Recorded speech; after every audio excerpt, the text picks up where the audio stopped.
very religious. So awesome. Thank you, Matthew, for chiming in there. So now to get to our first quote, one of the quotes that our group really liked was, "Society in every state is a blessing, but government, even in its best state, is a necessary evil. In its worst state, an intolerable one." Now I can throw that in the chat. I can also read it again just so people have it. Let me throw that in the chat real quick. Perfect. So to read that one more time, "Society in every state is a blessing, but government, even in its best state, is a necessary evil. In its worst state, an intolerable one." So my question for you guys is, why do we think Paine calls government a necessary evil? Do you guys really think he believes that it's a necessary evil, or do you think that he just says that in order to make a deeper point with his audience?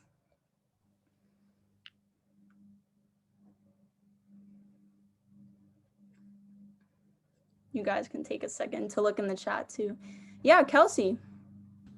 I think I'm still gonna need a minute in terms of the evil aspect of the quote, but I feel like in terms of like society and having laws and rules and regulations, I think some people might not like them. So I feel like that's what maybe evil might mean in that quote. I'm not quite sure, but I think that there are rules that we have to follow. And I think at the end of the day, some people might not agree with them or like them. Yeah, that's awesome. Really good thoughts there. Anyone else have any thoughts about Paine calling it a necessary evil?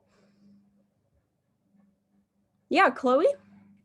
I think he was just trying to further connect with his audience, again, with writing through a religious sort of lens and calling it a necessary evil. Yeah, perfect. And that also connects to Kelsey's point a little bit, that his audience might not like all the laws and stuff like that. Yeah, Paul? Yeah, to contrast with Chloe, I think he actually means it. Because as you said, Paine was kind of a radical, and Yeah. he likes to break down government and society.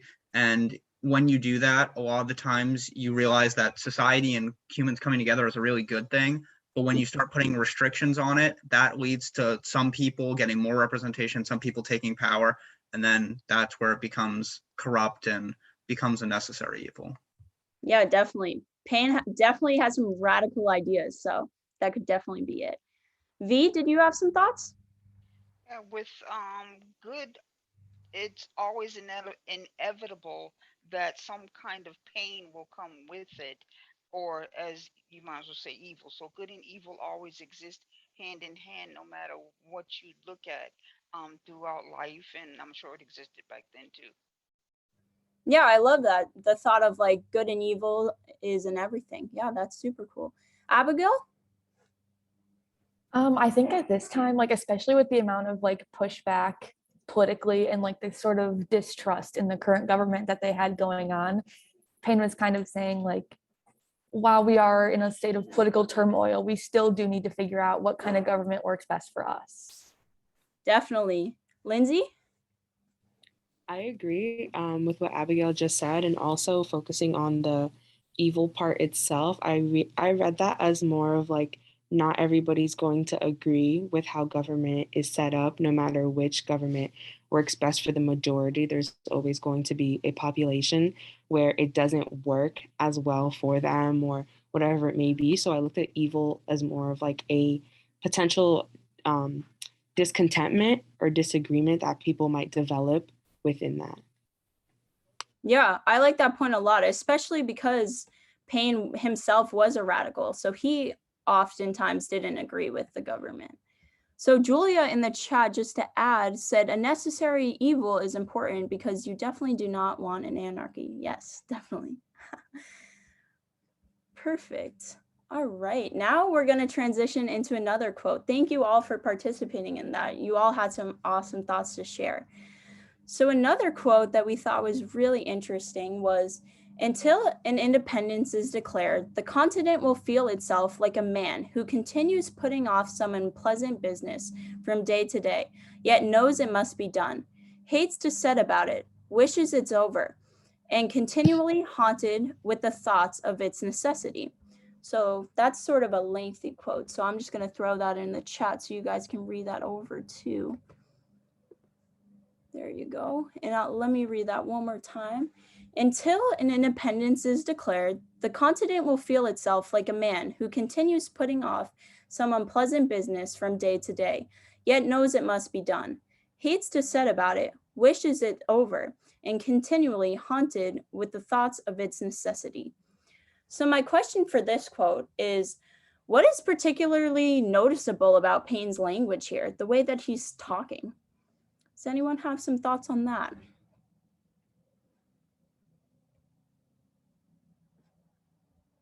Yeah, Kelsey.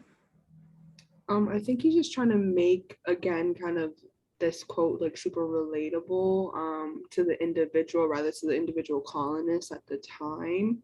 I think even when I was reading it myself, I was like, I feel like that's just dread, or if you want to call it existential dread, like that's the dread that people feel every day when they have to go to class, have to go to work, whatever the case may be. Yeah, definitely. He's sort of making it sound pretty harsh, which is to make it more relatable. Yeah, Paul. So from my reading of it, Paine seems to be talking with like a surety that he knows independence is going to happen. It's just a matter of when it's going to happen. And that if we keep putting it off, it's just going to get worse and worse and eventually just crumble our system of government, society, and all relations. Yeah, he's sort of making that point that we really need independence now. And the more you hold it off, the worse it's going to get. Yeah, Abigail. I think that like the language he's using is more accessible to the reader than some of the other like language that our previous like philosophers have been using. Like it's definitely more appealing to like the common people to sort of like, I guess, mobilize an independence movement.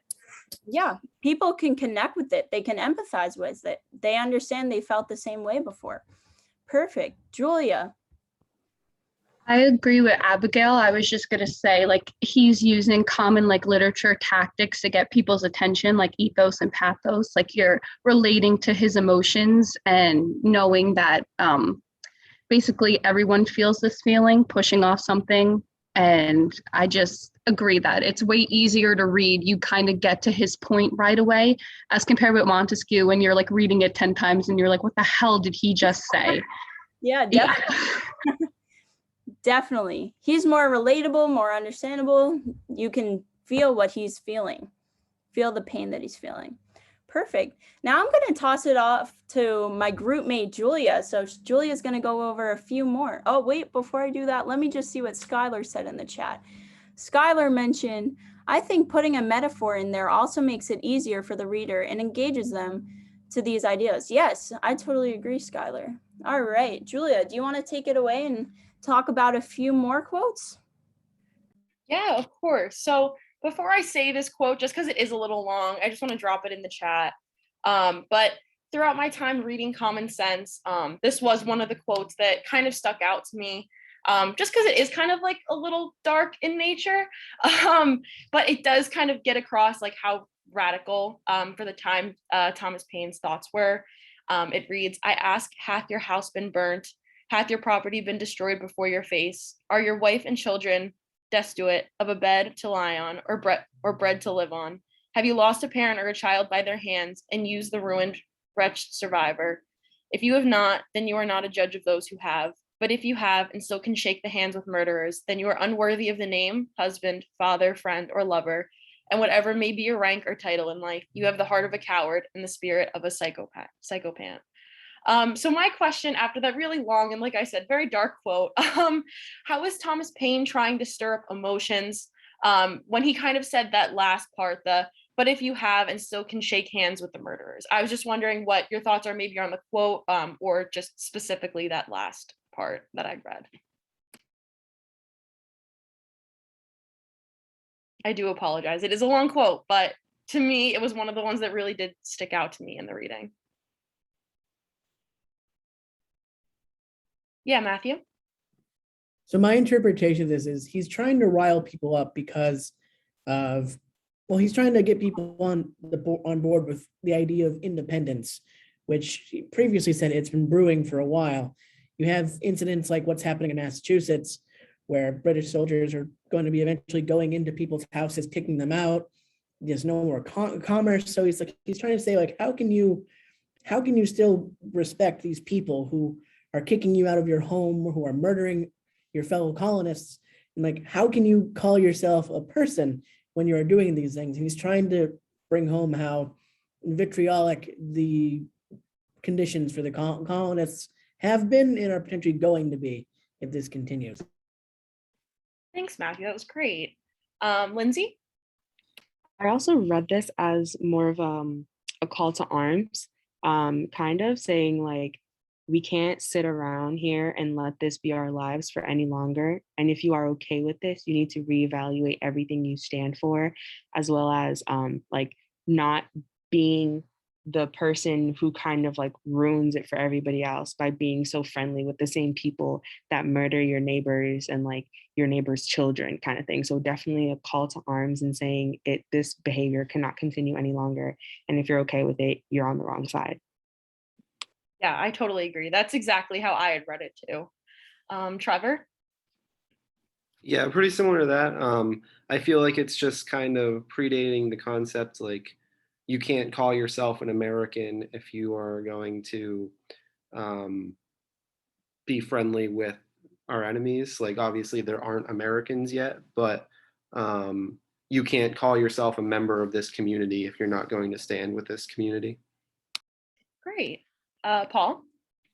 Yeah, so for me, it seems like he's just like pushing it off onto other people. He's basically saying, if you haven't experienced this, but so many other people have experienced this, so if you're not haven't experienced it yourself, you have no right to judge. And it seems like he's kind of playing the colonists off each other, because it's like, oh, well, I haven't experienced that, but somebody else must have. He's mentioning this.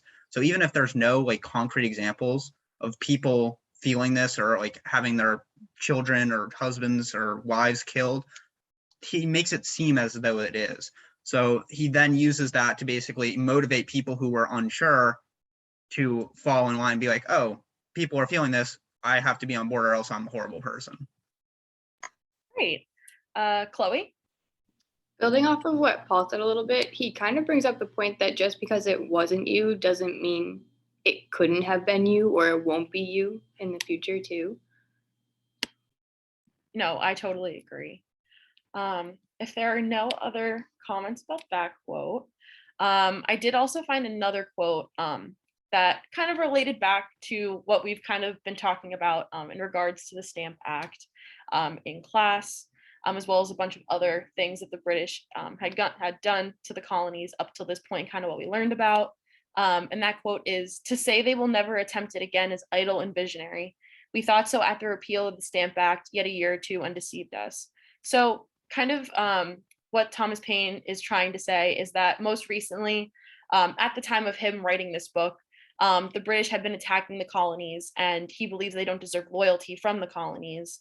And to me, when I was reading that quote, the words idle and visionary really stuck out for me. And I just wanted to see if anyone had any thoughts on what message Paine's trying to send to the audience when he uses those words, idle and visionary. I'll send it in the chat as well, the quote.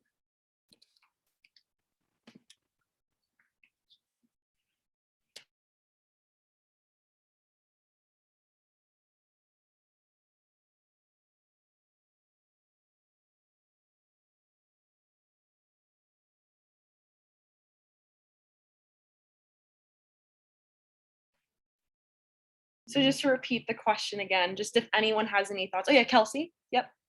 I think in layman's terms, he was just like, oh yeah, that's cute if you thought that they weren't gonna, you know, cross lines again, if they weren't gonna cross boundaries again. I think that's just essentially what he's trying to say.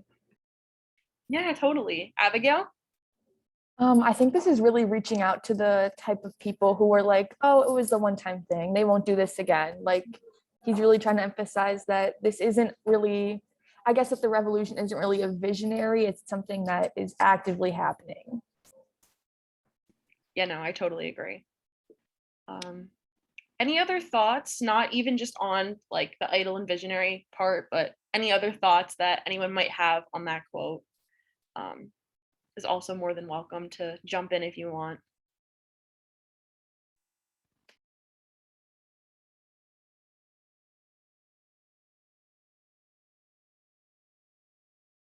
Yeah, Haley. Yeah, I was just going to jump in and just say, like, you can feel his passion when he's really talking about this and saying like, if you guys don't think that this is idle, this is ridiculous. Like, he's very passionate about this and he wants to make it known that like, you guys need to hop on what I'm thinking right now, even though he's a radical. Thanks, Haley. Kelsey? I was gonna say, I wonder if people felt offended at all from his not only his language, but also the title of his piece, like Common Sense. Obviously, him being a radical and him believing in what he believed in, like, again, this is common sense. Like, this is real life. This is what should be done. I wonder if people, whether or not they had the same or different views, they felt offended at all from like his language and the passion that he had. Yeah, definitely. I think that especially for this time, kind of like how Haley was saying in the beginning, it was more radical and controversial, the whole entire piece. And I think you're right. I think the title does kind of start it out before you even get into the meat of the book, just kind of all of his radicalness and thoughts and that sort of thing. If there are no more, Haley, yeah. Yeah, I was just gonna shift the conversation a bit since those were really the quotes we wanted to talk about. Kelsey, you actually segued it perfect. We also wanted to talk about the title a bit, and we wanted to ask you guys, what do you guys think about the title Common Sense? Why do you think he titled it that?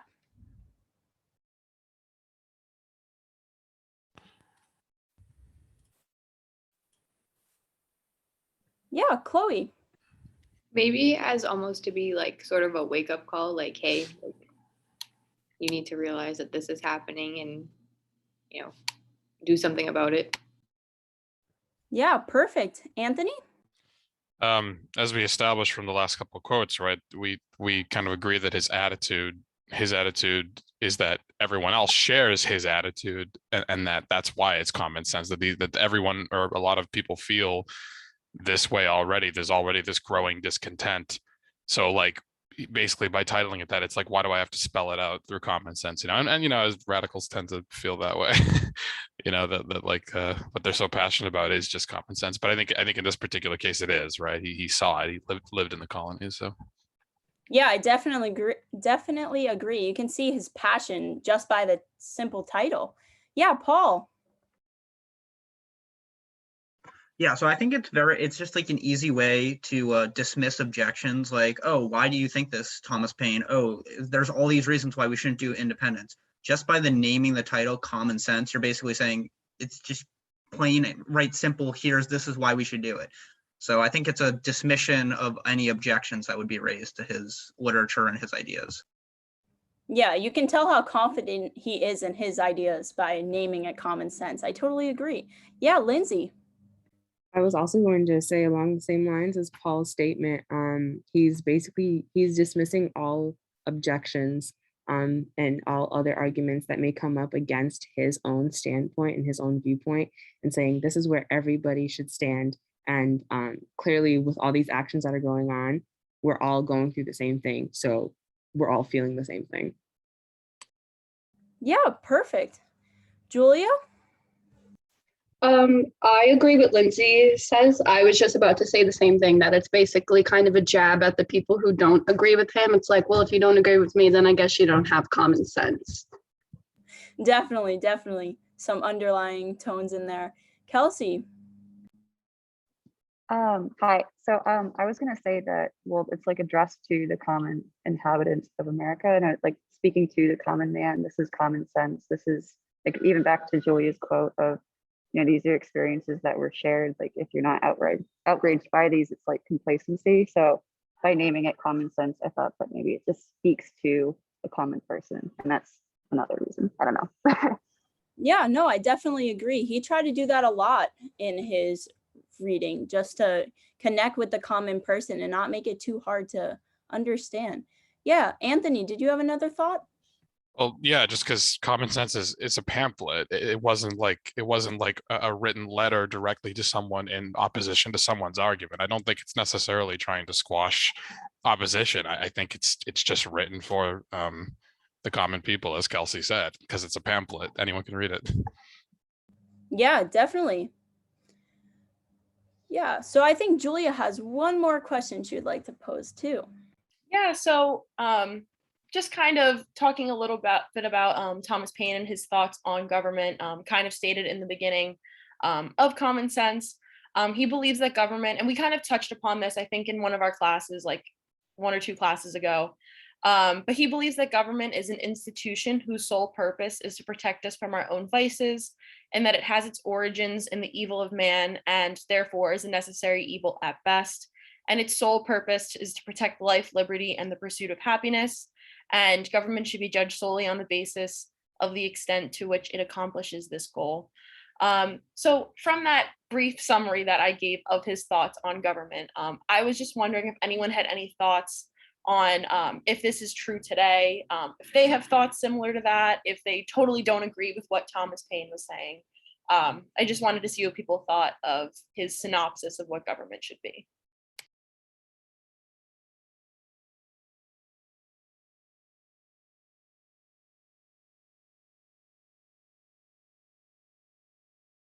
Yeah, Anthony? Thomas Paine's weird because like on the one hand he's like his views are like almost like a proto-socialist, and on the other hand he's like a libertarian. I guess he could be like kind of a libertarian socialist. Like he advocates for like a stronger welfare state, but he doesn't say that government should enforce it, you know, which would make sense, right? He clearly doesn't like government. He thinks it like, you know, like at right, as he said, at best it will just be a necessary evil. He seems to be focusing on how the role of government is to restrict freedom, which I guess would make sense why he doesn't want to give it a lot of power. So yeah. Great. Does anyone else have any thoughts about Thomas Paine's thoughts on government? Julia, can I ask you to repeat it one more time? Yeah. So I'll drop it in the chat, like my notes on that section. There you go. But basically he believes that government is an institution whose sole purpose is to protect us from our own vices, and it has its origins in the evil of man and is therefore a necessary evil at best. And government's sole purpose is to protect the life, liberty, and pursuit of happiness. And government should be judged solely on the basis of the extent to which it accomplishes this goal. Yeah, so with the part that I'm like really trying to dissect is protecting us from our own vices. And I don't know why, but my mind instantly goes back to like our freshman year philosophy class with like when we were talking about like Socrates and like all these vices and things like that. I'm really like just struggling to like parse this really, because on one hand he's saying if it were up to us, we'd just live in greed and kill each other and like do all these crazy things that is what our vices are. And then on the other hand, he's also saying government should be protecting our lives and our happiness and all these things. So it's like he stands for what government should be, but is criticizing what it currently is, if that makes sense. So that's how I'm viewing it. Yeah, no, I think that is a good point. Abigail? I can really appreciate the last part of this quote where he says like it should be judged solely on the basis of the extent to which it accomplishes this goal. It seems to be like he's more like we need to be practical and not necessarily all caught up in the theory of revolutionaries and different forms of government. Yeah, great. Lindsay? Yeah, and also to add on to Abigail's point, it's kind of like he's listing out a checklist and saying, does government do this? Yes or no? Check yes, check no. Does government do this? Yes or no? Check yes, check no. And so like we have this checklist of what government should be doing. And if at any point it isn't doing that, it's up to us to judge it or criticize it the way that we should so that government could be put back into order. Thank you, Lindsay. That was great. Does anyone else have any other thoughts on government in Thomas Paine's view?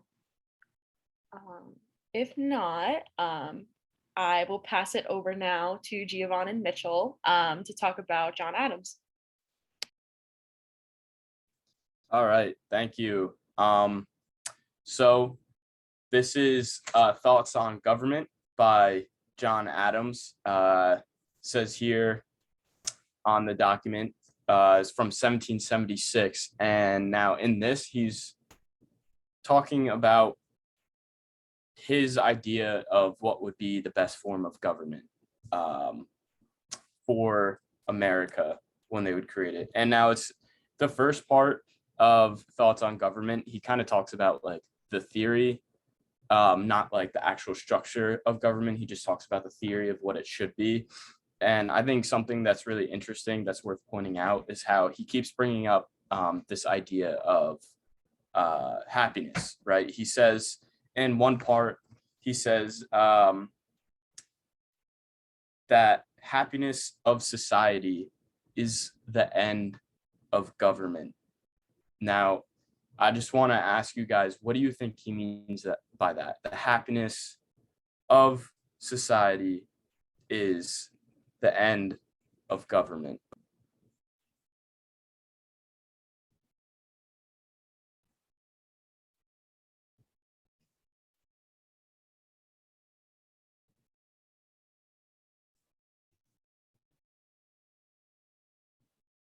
Brittany? I think what he means by that is that like a lot of parts of the government don't generally like please the people or like society's overall expectation of what they expect from the government. So in order for like people to be happy, then the government really won't be like what they expect. Like what the people want from the government is not what the government actually does or like thinks of. Like the government chooses ideas and laws and concepts that don't really reflect the people's ideas. Yeah, I agree with that, right? Like he's kind of hinting at this idea, you know, if everybody was happy, then you wouldn't need a government because everybody was happy. Just kind of like relating back to what Thomas Paine said, that a government is a necessary evil, right? Because of course, no one, it's just human nature. Nobody's happy. Like we can't be happy all the time. But Giovan, did you want to say something? Yeah, I just want to say, I think Brittany makes a very fair point about governments opposing happiness sort of by necessity. But the way I interpreted the quote was more like happiness is the end of government. Like one of government's ends or end goals is to make people happy.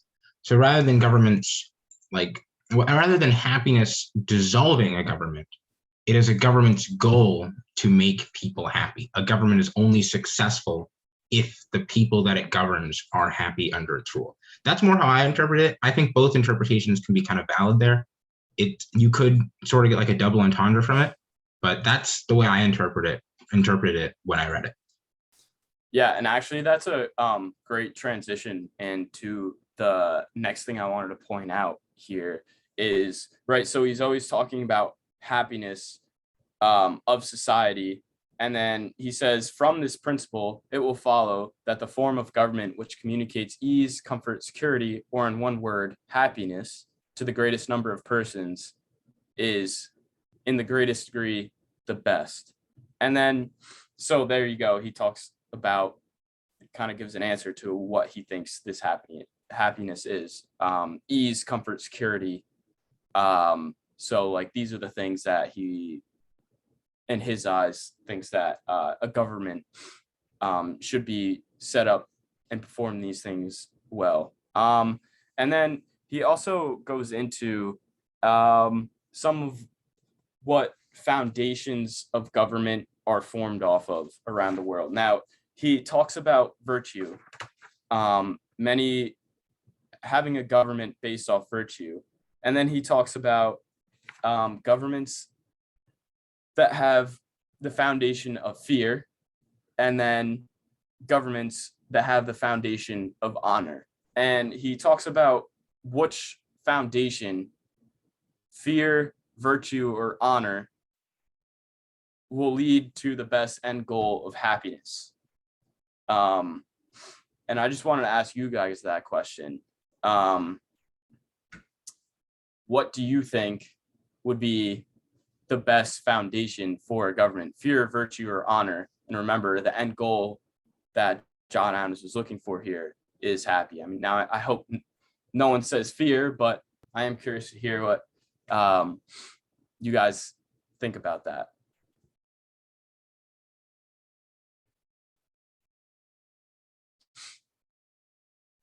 Actually, can I jump in?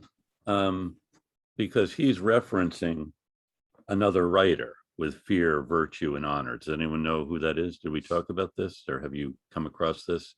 As what are the mainsprings of government? What is the founding principle of a government? I believe it was Montesquieu. It was Montesquieu.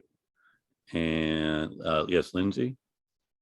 No, I thought you, so. Oh, yeah, I did, but she said it. Yeah. So, yeah, because Montesquieu said that there are essentially three different kinds of governments. There are tyranny, and then there is an aristocracy, and then there's a democracy, and each one has a different operating principle. That is, in a tyranny, it is fear; an aristocracy, it's honor; and in a democracy, it's virtue. So so Adams knew this, and Montesquieu saw the British government as a blend of these three. By the way, there is a great scene in the first episode of Star Wars where Darth Vader announces that the Senate has been dissolved. Matthew's nodding his head. He's seen this scene. George Lucas clearly had read Montesquieu. And what now will be the operating principle in the empire? Yes, Paul. Fear. Yes. So that is a direct reference to Montesquieu saying, because now we no longer have a Senate. A Senate is the aristocracy with the idea of honor, but we're done with that. Now it is fear. So I didn't mean to interrupt, Mitchell. You were doing a great job with this, but this is really the frame of reference that Adams had. And he's not saying, gee, should we have a government based on fear or honor or virtue? He's obviously, as I hope all of us are, saying not fear and honor. That's a difficult one. It has to be then the third, which is virtue, which is the spring of a Republican government.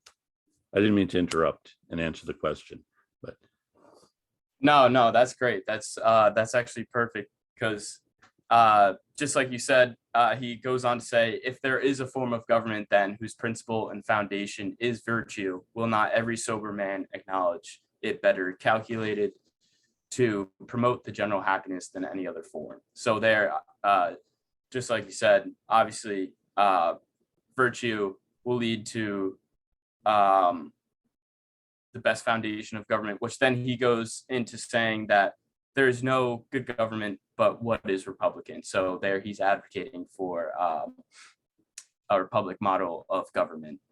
And I think it's also important to point out that before he talks about a republic form of government, he mentions some names such as Sidney, Harrington, Locke, Milton, Needham, Neville, Burnett, and Hoadley. So this just another thing you can see that these guys were really influenced by these Enlightenment thinkers, right? Because they were kind of grappling with these questions before on the best forms of government. So it's a big influence on him.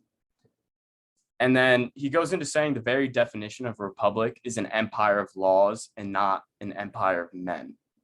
And that as a republic is the best of governments. So what do you think? What do you think he was hinting at or talking about? What does it mean, an empire of laws and not an empire, interesting quote, empire of men? Matthew? So I think he's making a reference to the fact that, for the most part of human history, people have been ruled by monarchs.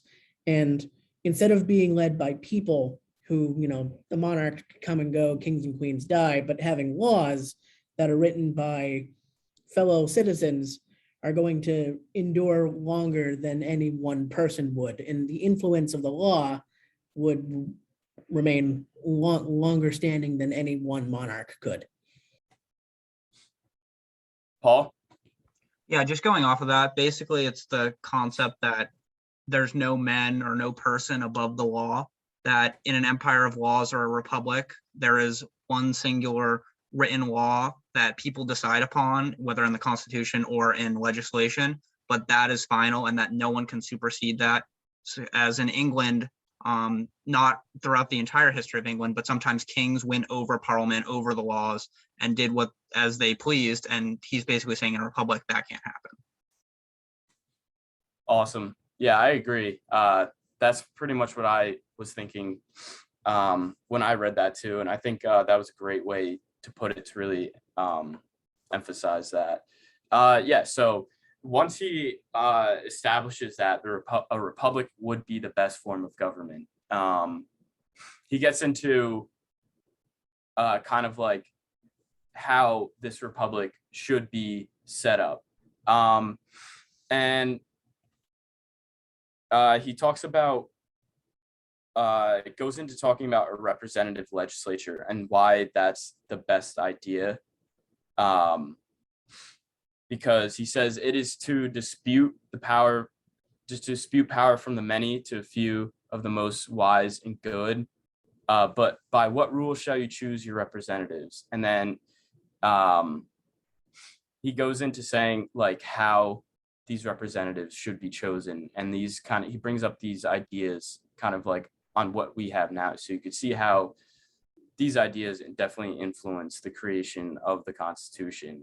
And then he goes into talking about how this representative legislature should be in miniature, an exact portrait of the people at large. It should think, feel, reason, and act like them. And then he goes into saying why a unicameral legislature, like one body, like a single assembly, is not a good idea. And before we get into the reasons of why he thinks a single assembly isn't a viable option for a well-functioning republic, I just want to hear what some of you guys might think he's going to say in this, or some reasons why unicameral legislature is not as good as a bicameral legislature.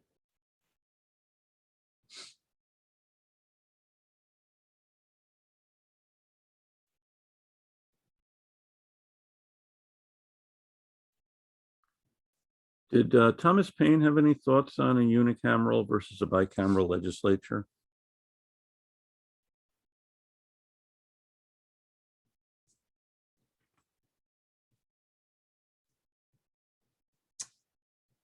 I'm not too sure. I wasn't asking you. I was asking those who had read Paine more closely. You've been focusing on Adams, so yes, Kelsey. I might be wrong about this, but I think that Paine wanted like just one system, and Adams wanted the equal balance between the three. And so Paine like didn't want to have everyone be in check. I don't know. I'm not sure. That was kind of like what I understood. You're absolutely right.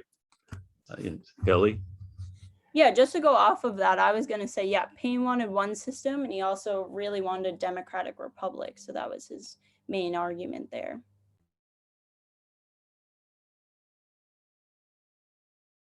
Right. He seemed to be saying that the problems we have come from having checks on what the people want. So if you have one single house.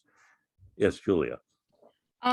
Also too, and there's like a whole section that he, like Thomas Paine like said, where he has a total distaste and almost hatred for the monarchy and like the hereditary succession.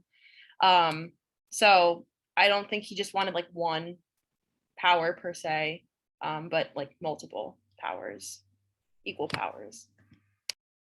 Well, he really did, as you said, hate the monarchy and the aristocracy. So you have a House of Lords because there's an aristocracy in England, but there's no aristocracy here. So why would you need an upper house? And he also said the simpler anything is, a simple government with one house. It's easier to fix if something goes wrong. So he is saying, once we've done away with the things that have been impeding the popular will, then people will just do virtuous things. It's an interesting idea. So I'm really wondering then how he and Adams would have discussed an idea of how to form a government, where here, as Mitchell is saying, Adams is proposing, seems like a relatively complicated thing.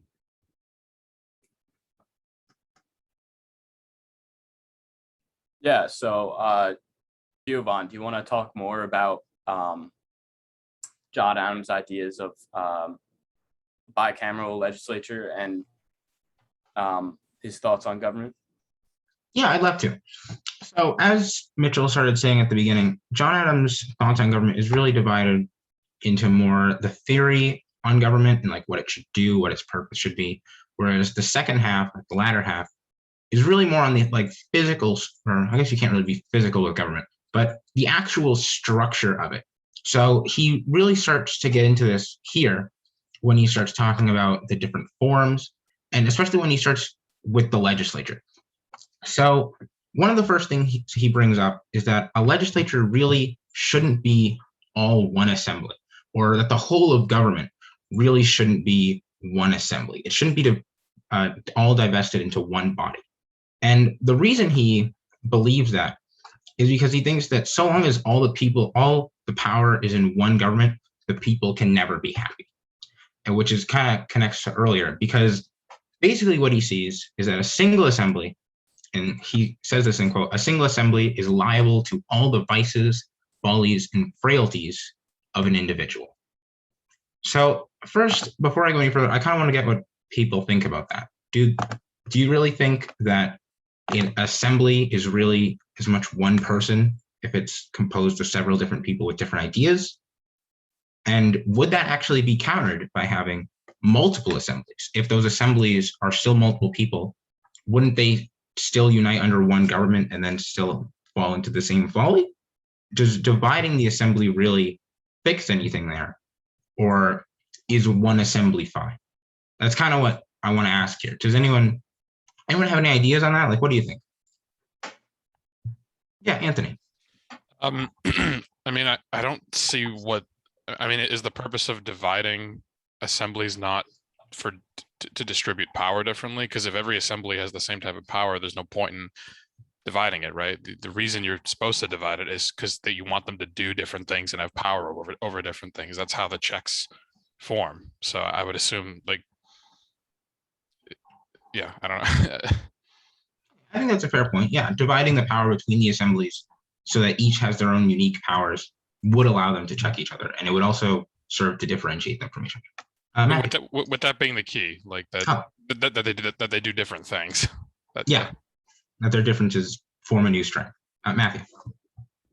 So kind of building off that, I think it is more a single assembly would basically, if it's invested with all this power, would eventually, possibly just through corruption or just complacency, would view itself as being the authority.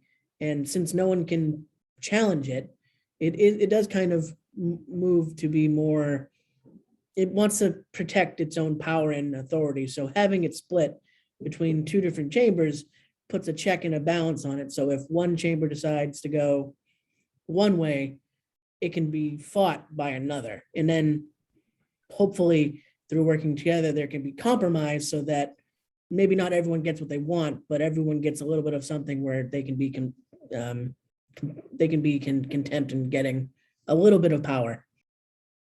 I agree. I think having divisions in government really does serve to prevent corruption, because Adams kind of gets into this later, but people will have conflicts between each other. If power is divided between them, it can't all be used to subvert the people or for corrupt purposes as they're all divided. Trisha.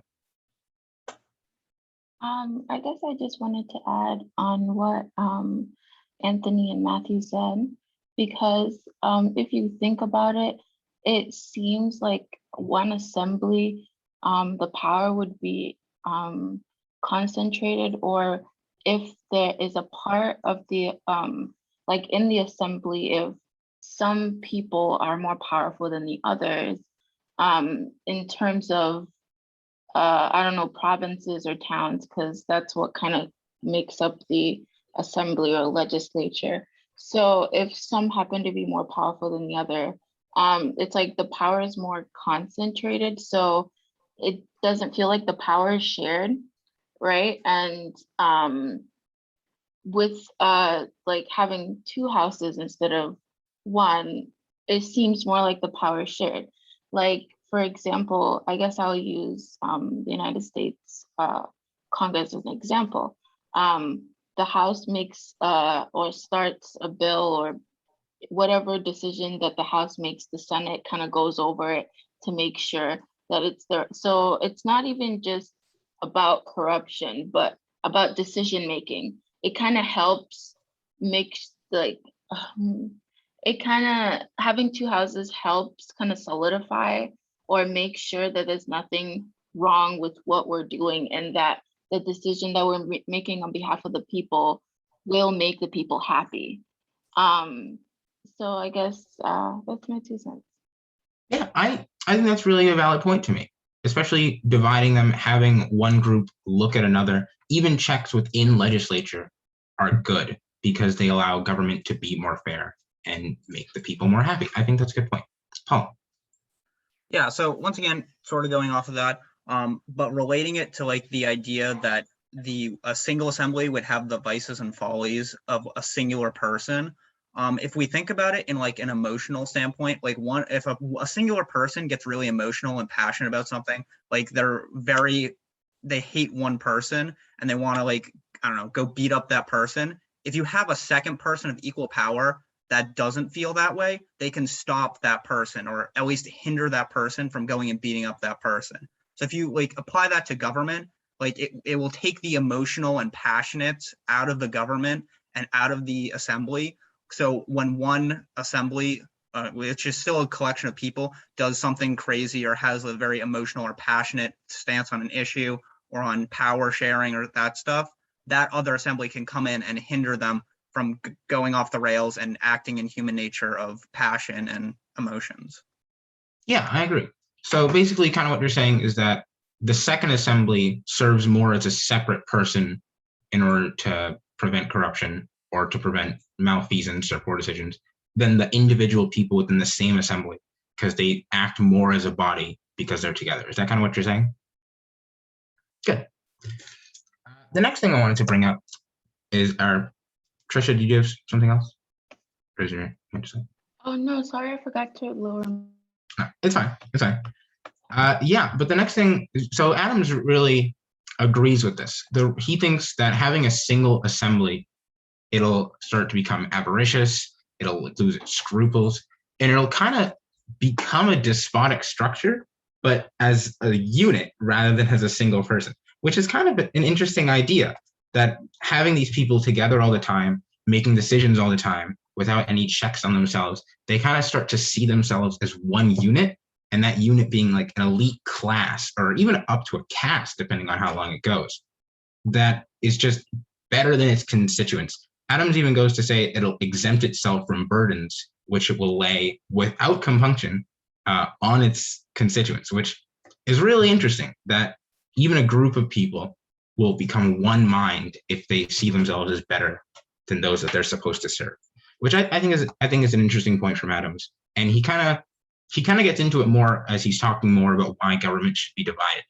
So he thinks that one assembly will be ambitious, but the ambitions of those inside the assembly will fail to check itself. And this is kind of what happens with the Long Parliament and with Holland.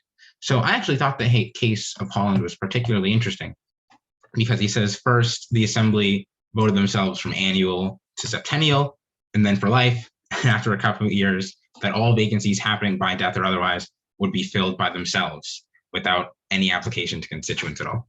And I think that's really what they were looking to avoid, a singular body just becoming all powerful and all focused inwards rather than on the people. And since that's kind of what they are looking to escape here by leaving the British system, That's really what they're trying to avoid. They don't want to fall into the same trap that so many other governments have fallen into, that people will just kind of subvert the will of the people, I guess is what I should say. But one thing he does talk about is kind of the separation of the legislative from the executive. And I kind of want us to get into this on how valid this point is from him. Because what he talks about is that the executive shouldn't be a part of the legislative, because a representative assembly, as in an assembly that is composed of members who are supposed to represent the people, direct representatives in that case, it wouldn't be good at exercising executive power because of two essential properties: secrecy and dispatch. And I want to get your thoughts on this. Do you think that the executive should be more representative than Adams believes? Because he doesn't seem to think it should, at least not directly. He kind of suggests later on that the executive could be chosen by the legislature, or it could have some other process to choose it. But he doesn't believe that the executive should be representative, even though he doesn't dismiss the idea of the executive being an assembly rather than a single person. So what are your thoughts on this? Do you think the executive should be a representative? Should it be multiple people voted in directly by the people, or even a single person voted directly by the people? Or should it be more detached from the whole of the populace? What do you think?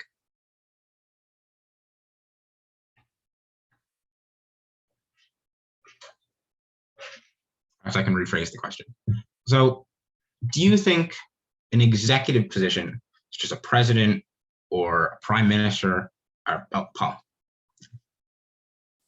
Yeah, so I think when it boils down to it, as we've seen with our own Congress and our own legislature, when you put a bunch of people in charge and in a room to make decisions, they never come to a consensus. And I feel like an executive a person who has to enforce the laws should be more like decision based, and like we can come to one consensus very quickly. So having a singular person, whether that person be advised by people, they eventually come to their own decision of what's going to happen, and they don't spend months, years, weeks debating on what should happen. So I think having an executive as a singular person is not only effective for the enforcement of laws, but it also benefits the country or nation overall. Anthony. So we're talking about executive. Yeah, we're talking about law enforcement, right? And I assume Adams is talking about that too. That's what he's thinking of with executive. Yeah, he kind of gets into that later on the executive with the militia and other factors in there. But yeah. Okay. Yeah. Right. So like with a militia, for example, right? You have the government having authorized like violence against the people, right? Like presumably out of necessity, like for criminals, right? So yeah, I mean, I think in that because of that, like your average citizen does need a decision in electing that person, because you're effectively choosing who is going to have the right to enact violence on you for breaking the law or any other reason. So yeah. So you actually disagree with Adams, and you think that the executive should be more representative rather than being detached from the populace. Absolutely, yeah. I mean, you need to have a right in the people who are going to have the right to brutalize you if they do, justified or not, That's an interesting point. Kelsey. Oh no, I just really agree with what Anthony just said. Oh, that's a clap. Sorry about that. But yeah, I think Anthony brings up a really good point on as we have it now, you currently like get together to elect a president, even if it's not directly by a popular vote. But that's kind of like a lingering aspect of the system on how they didn't want the executive to be so representative of the people, rather they wanted it to be more distinct from it. But actually, going off of that, one of the other things Adams does bring up is, should the executive be an assembly or should it be a single person? So Adams actually originally suggested that it should be an assembly, although he didn't rule out the idea of it being a single person. Paul kind of got into it earlier when he said that he thinks it should be a single person because of the speed of decision making. But how does everyone else feel? Do you think an executive branch of government should be an assembly, even a smaller assembly than the legislature, or should it be a single person? Anthony. Sorry for talking so much. Oh, it's fine. I actually think that for you, I mean, with the presidential system we have like now in 2021, we have a cabinet, right, with different positions that manage different things. I think having a single person is really useful for things like emergencies, excuse me, right? Like if there's like an attack, right? If you're attacked by another country, then or by any group of the countries under attack, then having a single person to be able to make like a swift decision is really important and really useful, right? But then for like domestic issues, a council, a group of people who have to vote on things, I think would be better. I think that's a fair point. Having a council doesn't put all the power of a single branch into one person versus having a single person do it. You do get greater expediency when it comes to making decisions, and you're in a way more efficient. Yeah, and so sorry. No, I just to end on that. That's why I'm saying you would divide that power. You'd have both. You'd have one person who can make those swift executive decisions, and you'd have their supporting, cabinet or whatever who can help with like different issues. Yeah, so like a hybridization of the two, to like kind of combine the best of both worlds. Exactly. Yeah, I think that's good. I don't have tons of time left. Actually, take as much time as you'd like. This is an interesting discussion. So, well, in that case, great. I'll move on to the next point I wanted to make, which is actually in reference to a quote from Adams. And here, let me actually put this in the chat because this is a bit long.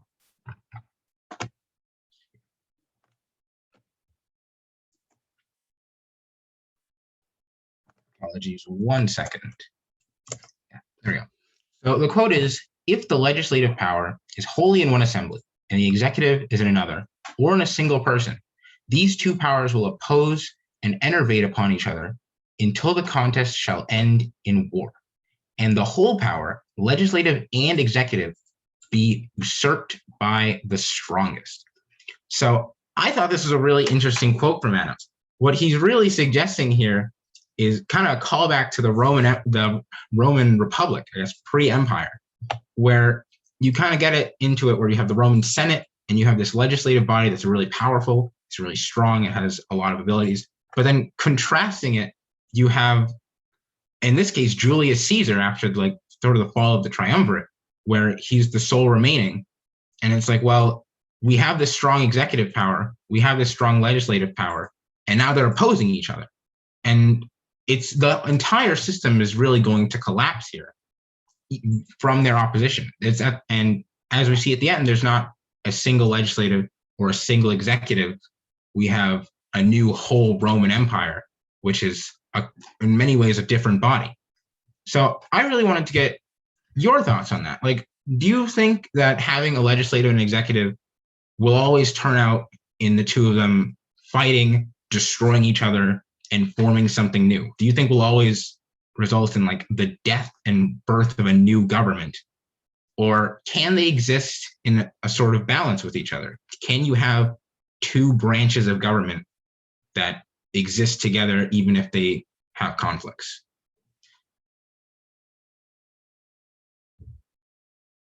Yeah, Paul. I think you can. I think the reason the Roman Republic had such problems was because Julius Caesar was there for life and he was the emperor. If we continue to change the executives and we continue to change the legislature and have multiple cycles where new people can come in and new voices can, I think that system is way more stable than having the same people there and just vying for power. I think Adams would agree with you. He even sort of mentions that later, that having a revolving door in both the executive and the legislature would actually serve the people better. So I think you make a good point. I think he was very concerned about that. Abigail. I agree with Paul, but just to go off of what he was saying, like, obviously there's going to be some conflict between the two, like the Congress might not always be the same party as the president, so there'll always be some sort of back and forth, but I don't really think they're with the revolving door, as Adams later said, that there will ever be like the birth and death of a new government with this sort of conflict. Yeah, I think you make a good point, especially since even besides the revolving door, another thing Adams gets into is this like process of checks and balances, which is kind of strange because he seems to think here that even with two branches checking each other, they'd still eventually destroy each other, which is kind of why he later brings in like, well, we need this third branch. But I think you make a good point. Professor, did you have something to say? Well, it was just that. I mean, this is beginning the argument of why you need a third branch.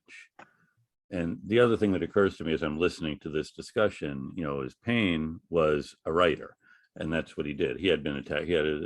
And Adams has both studied history and he's been a politician.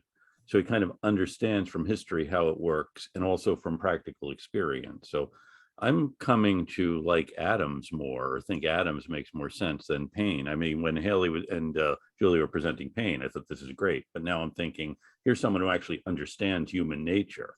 And so it's interesting. So go on. Well, I think Adams had a really strong point here when he's trying to say that these two branches, yeah, they check each other.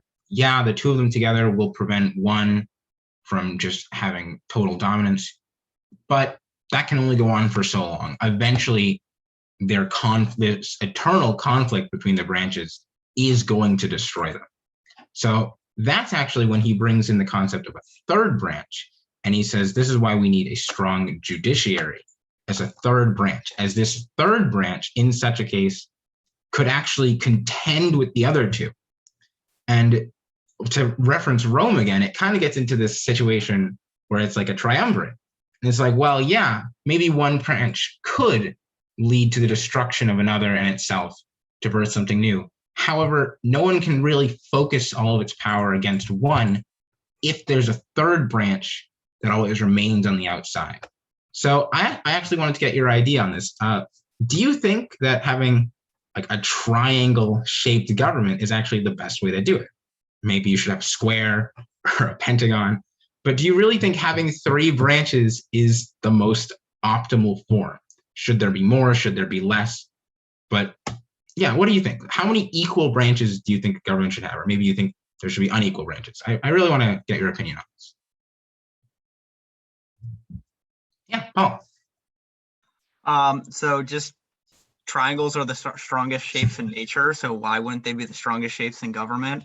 But in a more real sense, if you have more than three branches, you could have potential multiple branches teaming up on one branch. If in a triangle-shaped government, if you have two branches teaming up, it's irrational for two branches to team up because then it's just leaving those two, which they're going to have to contest for power. Whereas if you had a square government, you could have two branches team up on one, but then you still have a third branch to contend with. So a triangle basically says, if you team up with another branch, you're then putting yourself vulnerable to just be in a back and forth contest. Whereas so there's no reason to want to team up and destroy another branch. I think it's a really good point. Matthew. Yeah, so basically Paul stole my thunder there, but I was going to say basically making it so that there's not an equal number. Basically, the government is going to be forced to compromise and work together to have something get through, because as long as two branches agree with it, the other one is going to be told, like, you can't do that, or you can't do it this way. And it's preventing it. It's a nice check, because basically when it's two against one, you can't do anything. And having it be equal would lead to more infighting, which is what Adams is worried about, where if there's only one legislative assembly going against one executive, there's going to keep fighting for dominance. If there's two branches going against one, they're going to get what they want. Yeah, I think that was a great point, Matthew. I also want to include what Julia said in the chat. If the triangles made a god, they would give him three sides from Montesquieu. I think it's a very fitting quote. And I really like the inclusion. Yeah, I think three branches is probably a strong way to do it. I feel like once you get to too many branches, you do have to worry about power being divided too many ways, becoming too inefficient. And then the government kind of becomes too bloated to be actually effective. And you kind of get stuck in bureaucracy. But having three, it gives them enough that they round each other out, that they don't have to worry about the dissolution of government to infighting. So it keeps it balanced without overburdening government. I think three is a good number. I agree with Adams in that sense. So then Adams sort of gets into the judicial power and why the judicial branch can't be too beholden to any of the other two branches. If it's too much in the legislature, it won't have an effective check. Same thing with the executive. So he wants these three branches to be powerful and distinct, so that way they can keep against each other in the long run. Yeah, I'd like to keep time at the end for the project. So I'm only gonna do one more point. And that's sort of when Adams gets into term limits as a way of maintaining efficiency and avoiding corruption in government. So he kind of gets into the idea of term lengths and like how long a member of the executive should serve. Should it be 1 year? Should it be 3 years? Should it be 7? Or should it be for life even? And he also messes with the idea of term limits. So someone can only serve for so long.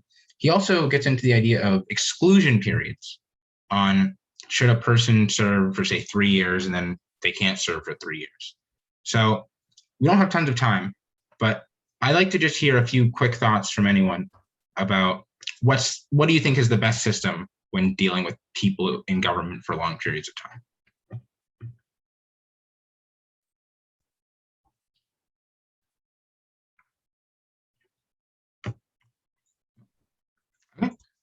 Yeah, personally, the way I feel it is, I think exclusion periods are a novel idea. Oh, sorry, Trisha.